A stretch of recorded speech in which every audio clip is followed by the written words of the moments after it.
Hello everyone. Welcome to Farm Animals Week. Okay, today we're going to learn about goats. Let's start reading.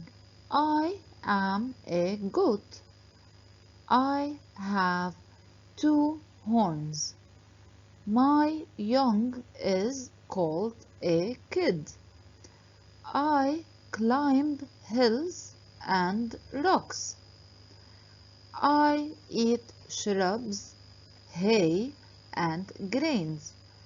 I give you meat and milk.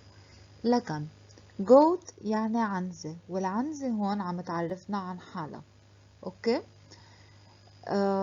أول شي I have 2 horns معناتها عندها قرنين، وشايفينهم هون بالصورة، هاي 1 وهاي 2. اوكي. so 2 يعني 2. My young is called a kid. صغير العنزة اسمه kid، بنقله kid بالإنجليش. اوكي. I climb hills and rocks. العنزة بتعربش على التلل وعلى الصخور.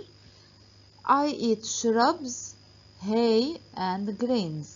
shrubs يعني شجيرات، هول الشجرات الصغار بتنقود منهم العنزة بتاكل. hay يعني تبن، وgrains يعني حبوب.